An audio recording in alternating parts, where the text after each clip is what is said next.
Hi guys, okay, hari ni aku nak review movie Detective Conan One Eyes Flashback.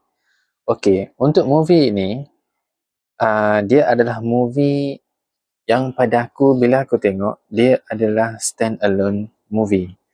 Jadi, aku hanya boleh review sebagai orang yang tidak pernah mengikuti siri-siri Detective Conan, dan kalau pernah tengok pun aku dah tengok lama dan dah tinggal lama, dan aku tengok tu pun masa zaman ditayangkan di TV3 dulu.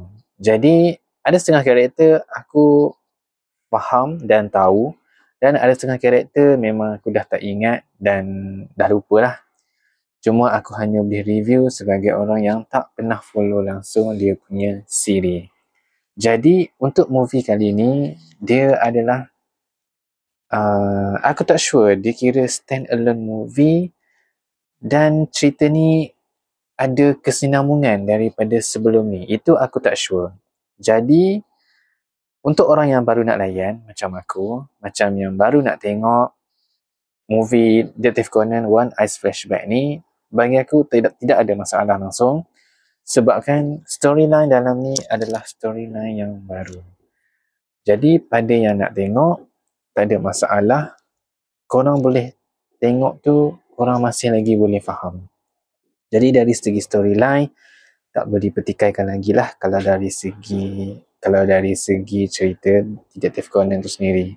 Kan, maksudnya dari segi permulaan, pertengahan dan pengakhiran, semuanya korang boleh faham, dan bagi aku menarik lah kan untuk orang yang nak baru tengok. Jadi pada yang memang follow cerita Detective Conan yang siri daripada yang pertama sehingga kini, so mungkin ini adalah movie yang korang akan nanti-nantikan, sebab movie Detective Conan kalau korang tengok setiap tahun ada yang baru. Jadi movie yang lain pun aku tak sure dia sebagai stand alone ataupun tak. Tapi untuk orang yang tak pernah follow langsung seperti aku, ya, korang boleh tengok untuk movie kali ni, Detective Conan One Eyes Flashback, sebab storyline dia mungkin tidak ada kaitan, tapi bila aku tengok dia cerita baru, so aku still boleh faham lah kan. Cuma bila berkait banyak watak, jadi untuk yang tak follow macam aku, so ada part-part yang korang akan kurang faham dari segi watak dan perkaitan antara diorang semua dalam cerita ni. Jadi untuk di hujung, korang jangan terus bangun dan balik, sebab lepas habis dia ada nyanyi sikit tau, kata silap aku, dan nyanyi tu dalam bahasa Jepun sekejap saja, dan akan ada scene credit.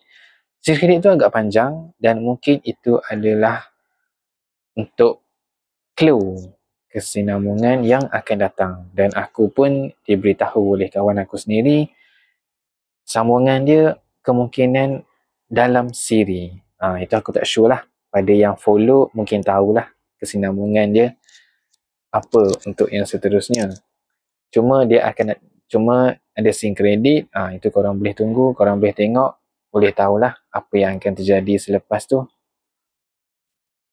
Jadi untuk keseluruhan, bagi aku, untuk orang yang tak pernah layan Detective Conan langsung, aku enjoy movie ni. Tidak ada masalah walaupun aku tak follow langsung. So korang yang tak follow langsung, ya, boleh tengok, dan korang pun boleh nak continue nak tengok selepas itu kan, atau pulang lah. Aku pun sebab aku dah lama tinggal, so jadi aku dah nak follow pun memang banyak. Korang pada yang follow Detective Conan pun tahu kan, episod dia pun dah berapa. Jadi pada yang nak tengok sambung daripada movie ni, tidak ada masalah. Pada yang baru nak tengok pun, untuk movie ni pun tidak ada masalah. Korang still boleh faham the storyline. Cuma ada macam aku cakap tadi, ada watak lah yang korang tak berapa familiar sikit. Itu sajalah. Dari segi storyline tidak ada masalah. Korang boleh faham instantly lah bila korang tengok tu. Jadi pada yang dah tengok, korang rasa yang macam mana, Dan pada yang dah lama tunggu dan dah memang mengikuti siri-siri Detektif Conan, apa kata korang juga? Jangan lupa komen dekat bawah. Tengok aku di movie yang akan datang. Bye!